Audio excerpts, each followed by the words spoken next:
Olá pessoal, tudo bem com vocês? Hoje o assunto do dia foi a aprovação da PEC da blindagem, que o pessoal da direita está chamando de PEC anti-STF.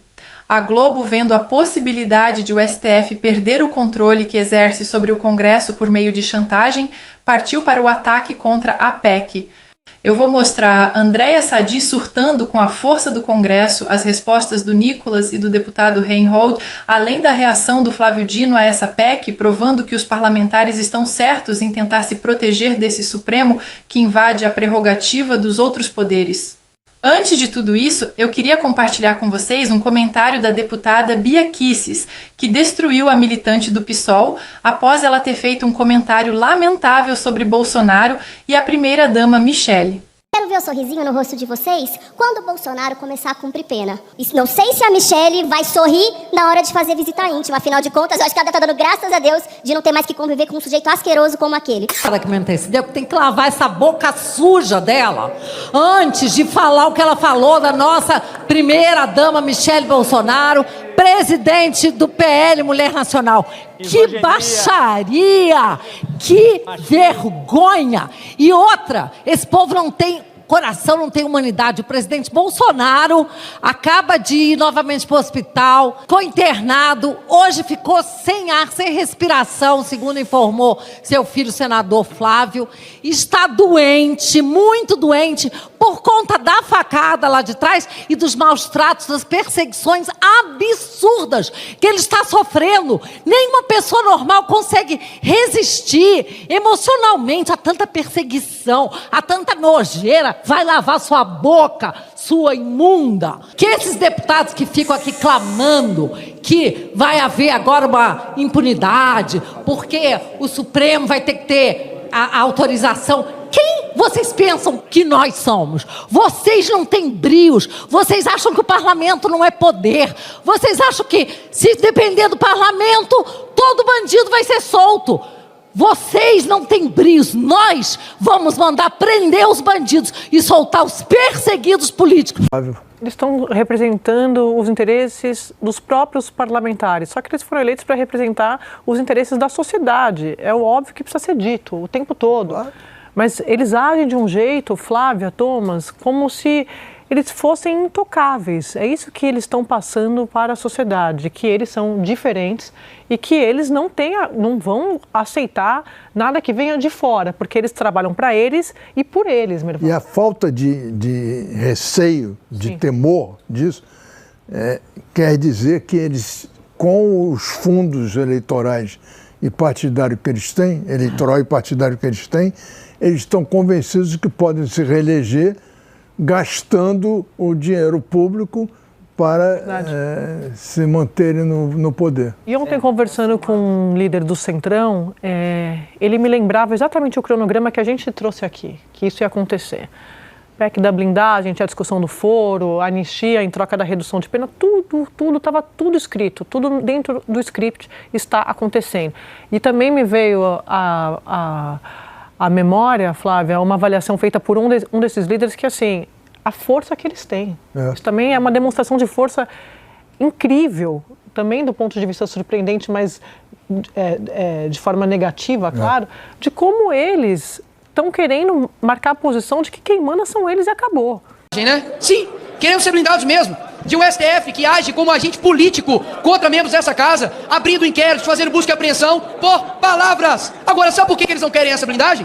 Porque eles já são blindados. Eles são blindados, podem xingar os seus opositores de nazistas, de fascistas, podem fazer fake news durante a época das eleições, eles podem fazer rachadinha. É claro que eles não vão defender, a PEC da blindagem, porque já são blindados agora. Estão com medo de quê? Quem cometer crime vai pagar, uai.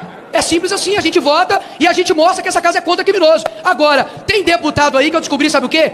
Que votou contra a cassação da Flor de Lis, que era uma assassina. Pesquisem, mas eu vou dar uma dica. PSOL, Rio de Janeiro. Obrigado, presidente. Agora, deputado Reynolds, vou no caminho contrário. O senhor é a favor da PEC e há uma série de críticas a esse texto. Entre elas, por exemplo, a possibilidade do Congresso ter superpoderes, de permitir ou não se um integrante do parlamento pode ou não ser processado, e até mesmo se fala na possibilidade, por exemplo, de integrantes do crime organizado quererem entrar para o parlamento com a justificativa de poderem vetar os próprios processos contra si, especialmente em regiões onde há diversas áreas conflagradas. Por que o senhor é a favor dessa proposta? Bom, eu não acredito nem um pouco que o crime organizado modifique sua atuação. Se já tem bandido na cidade, já deve ter aqui também. Mas a PEC, ela garante a autonomia do parlamentar. Nós temos hoje 61 deputados federais e senadores processados, não por crime de corrupção, todos por seu posicionamento político ou fala. Aquele inquérito do fim do mundo que o Alexandre de Moraes tem, diversos outros. Nós temos o senador Marcos Duval agora, com uma ação constrangedora, que foi para a Disney, voltou, botaram na tornozeleira, suspenderam o seu salário. Esse tipo de procedimento é que se quer evitar. Alguém que é corrupto, tenho certeza que a autorização para o processo será dada. A questão não é essa, é só de tranquilidade ao parlamento para trabalhar. Com relação à medida provisória 1.300, vamos votar daqui a pouco, ela só não foi votada antes, com a questão da isenção de pagamento de energia elétrica para pessoas mais carentes, por falta de colaboração do governo. Da mesma forma, por que não votamos até agora o imposto de renda, a isenção para R$5.000? Porque falta a articulação do governo federal. Eles estão incompetentes e o parlamento hoje está, na verdade, garantindo o seu funcionamento, a sua independência contra esses abusos. Não é nem a questão que existe hoje, os ministros do Supremo fazendo política partidária, fazendo legislação, coisa que é proibido, dando entrevistas, falando sobre política. Não é nem sobre esse assunto que nós estamos falando da liberdade do parlamentar exercer o seu voto. E já é a primeira reação que vem lá do Supremo em relação à PEC da blindagem, em relação a essa aprovação. Vou mostrar aqui para vocês, que já está lá no blog, teve decisão agora há pouco do ministro Flávio Dino, que é um dos relatores dos casos de emendas parlamentares em investigação lá no Supremo. O que ele fez na prática? Ele apertou o prazo, a definição de um calendário para a prestação de contas das emendas impositivas, as emendas PIX, né? Aquela que o dinheiro bate e já vai para o município. O que isso quer dizer como reação? Basicamente, enquanto essa PEC não avança em sentido definitivo, já se tem um calendário para você analisar a prestação de contas e, claro, colocar eventuais punições. Deixa eu dar aqui com detalhes para vocês. O Flávio Dino deu um prazo de 15 dias, tanto para a AGU, Advocacia Geral da União, quanto para o Tribunal de Contas da União estabelecerem um calendário, um cronograma para fiscalizar as emendas PIX. E aí ele diz o seguinte: a prestação de contas é um dever, o que se projeta para os órgãos competentes na esfera federal, em se cuidando de dezenas de bilhões de reais do orçamento da União, que não podem permanecer em zonas de indefinição quanto à aferição da idônea e eficiente aplicação. Traduzindo, ele disse que a prestação de contas tem que ser analisada logo, tem que ser esse calendário, porque são bilhões de reais de dinheiro público que não podem ficar nessa zona de que ninguém sabe como foi aplicado, se foi aplicado de forma correta, se tem plano de trabalho, se tem prestação de contas, ou seja, se tem assim um relatório que diz: esse dinheiro federal para essa obra, de fato, foi aplicado dessa forma. E se não tiver, isso tem que ter punição, porque é dinheiro público, não é um dinheiro que não pertence a ninguém. É dinheiro dos impostos de cada um de nós. Nessa segunda parte, eu gostaria de trazer a informação do médico-chefe da equipe cirúrgica, que confirmou que o presidente Bolsonaro está com câncer de pele. Ele alertou que se trata de um câncer intermediário, mas que foi detectado no início, permitindo todas as condições de tratamento. Na sequência, deixo um vídeo que o Nicolas produziu em homenagem ao Bolsonaro. Agora, no começo da tarde, nós recebemos o laudo anátomo-patológico dessas lesões de pele que foram retiradas no domingo. Então foram retiradas 8 lesões, uma a gente sabia que não era, que era só um fibroma, e outras 7 lesões eram suspeitas para câncer de pele. E dessas 7 lesões, 2 vieram positivas para um tipo de tumor que é o carcinoma de células escamosas, que não é nem o mais bonzinho e nem o mais agressivo, tá? É o intermediário, mas que ainda assim é um tipo de câncer de pele que pode ter consequências mais sérias.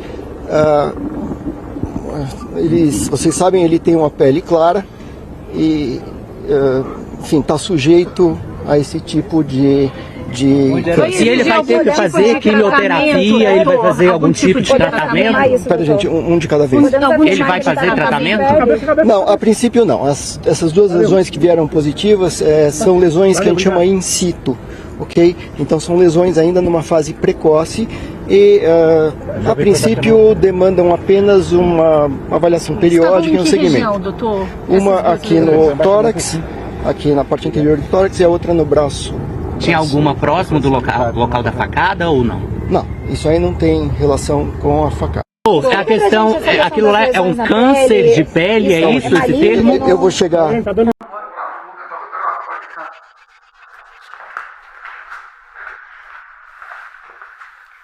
Jair Bolsonaro.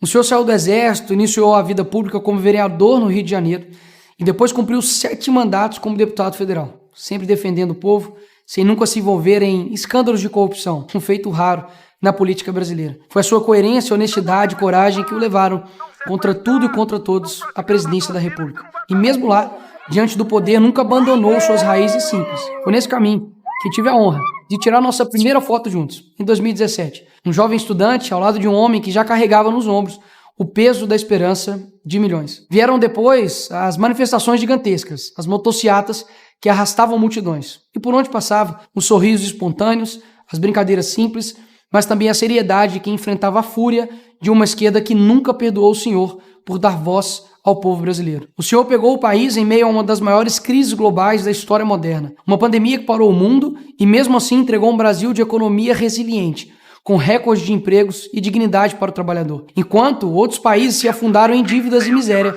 o Brasil se manteve de pé. Recordo o dia em que o senhor levou a facada covarde em Juiz de Fora. Era para ter sido o fim, mas foi um milagre. Ali não havia apenas sangue derramado, havia a certeza de que Deus ainda tinha e tem um propósito maior para a sua vida e para a nossa nação. Porque se Deus é por nós, quem será contra nós? Seu sofrimento virou esperança para milhões, e cada lágrima que escorreu naquele dia foi transformada em força para continuar lutando. Sei que nem todos precisam concordar com suas decisões, mas acreditar que o senhor, um homem de vida simples, que saiu do exército, construiu sua trajetória com suor, que sempre foi o próximo do povo e da própria família, mereça penas maiores do que traidores e traficantes, é a prova de que muitos estão completamente alienados. Isso não é justiça. É vingança política. Hoje vemos ministros do STF agirem não como juízes, mas como adversários políticos. Um julgamento falso, um teatro armado para condená-lo por um golpe que nunca existiu. A verdadeira injustiça não está naquilo que o acusam, mas naquilo que negam ao povo. O direito de escolher livremente seus líderes e o direito de ver a verdade sem máscaras. Jogou limpo contra um sistema sujo. E isso pode ter gerado a revolta de muitos, inclusive dos nossos. Mas sabemos que não está nessa situação por culpa exclusiva sua, mas porque ousou enfrentar aqueles que vivem da mentira e da manipulação. É claro que cometeu erros, afinal é humano, mas seus defeitos jamais podem ser comparados com os crimes de seus adversários. Contra ele não há um que preste. Todos que o condenam são parte de um mesmo arranjo podre que teme um homem simples que ousou desafiar o sistema. E essa é a diferença de nós para eles. Nós concordamos em discordar, de apontar erros e falhas, não por um projeto de poder, mas por saber exatamente o que o senhor representa. Presidente, não acabou. Continuaremos lutando por um Brasil melhor. O senhor sempre demonstrou humildade e simplicidade, mesmo sendo chefe de Estado. Sempre foi aquele homem que comia pastel na feira, que fazia piadas fora do roteiro, que chorava e ria junto com o povo. Esse é o Bolsonaro que o sistema odeia. Um homem comum que ousou se tornar presidente e que nunca deixou de ser um de nós. Eu imagino a dor que sua família carrega agora, injustiçada junto com o senhor. Mas também sei que eles têm orgulho, assim como milhões de brasileiros, de tudo o que o senhor já fez e representou. E se por acaso o senhor tiver a oportunidade de ver esse vídeo, saiba, essas palavras não são apenas minhas. Eu apenas empresto a minha boca a milhões de brasileiros que ainda confiam no senhor, que choram pela sua prisão, mas que não perdem a fé. Que Deus continue sustentando sua vida, assim como sustentou naquele 6 de setembro. A anistia virá para todos, e estamos lutando por isso. E se a injustiça se levantou contra o Senhor, é porque o Senhor ganhou o coração de quem realmente importa, o povo, com fé, indignação e esperança. Nicolas Ferreira. A todos que chegaram até aqui, muito obrigada pela confiança. Antes de tudo, eu queria desejar uma excelente recuperação ao presidente Bolsonaro e que Deus possa abençoá-lo com a cura completa da doença. Sobre o vídeo, vejam comigo essa imagem. Durante esses 20 anos de governo da petralhada, eles aparelharam todas as instituições. Fica fácil entender por que a direita é tão perseguida e a esquerda tem passe livre para cometer crimes e sair impune. Enquanto isso, multaram Bolsonaro em R$1 milhão por racismo recreativo, sendo que a própria vítima disse que o presidente não foi e não é racista. O que vocês acham, pessoal? Gostaria de saber se vocês são a favor ou contra a aprovação dessa PEC da blindagem. Comentem aí que responderei o máximo de comentários que eu conseguir. Até o próximo vídeo e que Deus abençoe a todos nós.